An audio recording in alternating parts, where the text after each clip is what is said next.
ఇప్పుడు no cost cough syrup తో 60 రూపాయల విలువ గల ఇన్హేలర్ పూర్తిగా ఉచితం. దెబ్బకి దగ్గు జలుబు మాయం. డెఫినెట్లీ అన్ని కూడా విషయాలు బయటపెట్టి కరెక్ట్ గా పాలసీ పరంగా ఏమున్నాయి, పాలసీలోని అంశాలు ఏ విధంగా ఉన్నాయి, ఏ విధంగా మరి వారు ఏ విధంగా కేటాయింపు చేయడం జరిగిందో మీ దృష్టికి తీసుకొస్తాం, ఎంక్వైరీ కూడా చేపిస్తాం. రెండోది, ఈరోజు ప్రధానంగా వారి ప్రభుత్వంలో కేబినెట్ సబ్ కమిటీ సంబంధించిన అంశాలు మరి 10/8/22 సంబంధించి సేమ్ వారు అంటా ఉన్నారే 7 రోజుల కన్నా దాంట్లో కూడా సూచించింది the process fee including applicable change of land use of GHMC, HMDA, DTCP, ఐలా సంబంధించి స్క్రూటినీ అప్లికేషన్ టిఎస్ ఐపాస్ ద్వారా చేయాలని వారి ప్రభుత్వంలో ఇదే పూర్తి స్థాయిలో అప్లికేషన్ 3 రోజుల్లోనే పెట్టాలి. 3 రోజులని మళ్ళా అప్లికేషన్ పెట్టి పూర్తి స్థాయిలో సమాచారం 7 రోజులనే. ఎందుకు 7 రోజులని అడుగుతా ఉన్నారు కదా, వాళ్ళు సూచించింది ఆ విధంగా ఎందుకు సూచించారు కేబినెట్ సబ్ కమిటీలో. Online approval of CLU from industrial use to multipurpose use shall be issued within 7 days from submission of complete information by the applicant. అంటే వారు తీసుకొచ్చిన పూర్తి స్థాయిలో కేబినెట్ సబ్ కమిటీకి సంబంధించి మళ్ళొకటి 3 నెలల కాలంలోనే మొత్తం కూడా వారు పేమెంట్ చేయాలని చెప్పింది.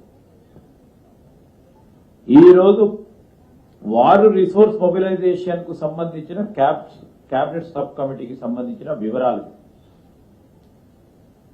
ఈ వివరాలకు సంబంధించి వారు చేస్తే పుణ్య కార్యక్రమం అట. మేము రాష్ట్ర ప్రగతి, రాష్ట్రానికి సంబంధించిన సంక్షేమానికి సంబంధించి స్పష్టంగా, ట్రాన్స్పరెంట్ గా, పారదర్శకంగా ముందుకెళ్తే తప్పంటున్నారు.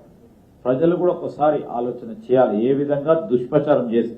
ఈరోజు కూడా చెప్తా ఉన్నాం, దాంట్లో ఈరోజు ఈ పాలసీ ముందుకు పెట్టి చిన్న మధ్య సూక్ష్మ పరిశ్రమలతో పాటు ఆ పెద్ద పరిశ్రమలకు సంబంధించి వారు ఒక్కరు వస్తారో తెలియదు, 2 వస్తారో కన్వర్షన్ కు తెలియదు, రూపాయి వస్తుందో తెలియదు, మేము అనుకున్న టార్గెట్ రిసోర్స్ సంబంధించిన తెలియదు. వారి సంబంధించే వారి రిసోర్సెస్ ఎంత ఉన్నాయి, 40,000 కోట్ల రూపాయలు రిసోర్సెస్ సాధించాలని 22లో పెట్టారు. ఈరోజు మేము చెప్తా ఉన్నాం,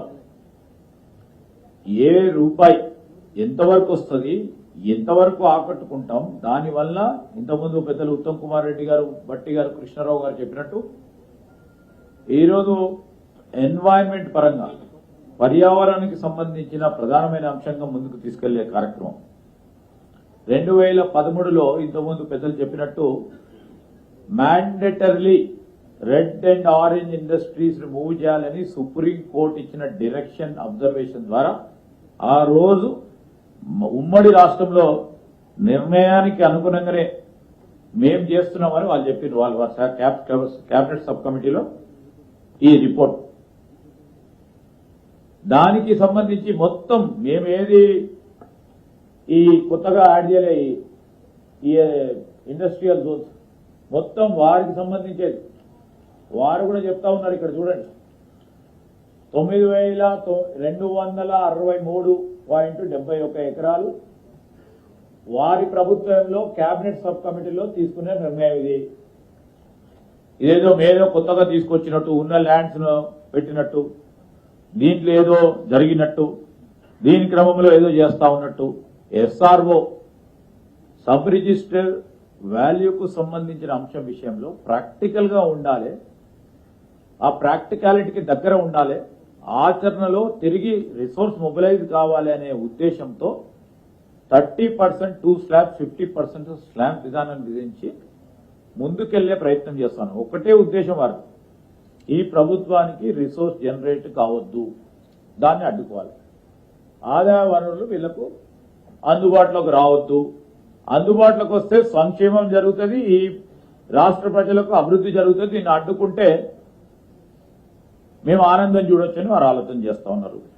తప్పకుండా స్పష్టంగా ప్రజలకు జవాబుదారితనంతోనే పారదర్శకతనే పాలసీ విధానంతోనే ముందుకెళ్లడం జరుగుతుందని మా పాత్రికేయ మిత్రుల ద్వారా ప్రజలందరికీ కూడా తెలియజేస్తాను. ఇప్పుడు only cabinet sub committee, cabinet approval పెట్టే ఎలక్షన్ వచ్చినట్టుంది. కేబినెట్ సబ్ కమిటీ నిర్ణయం ఇది.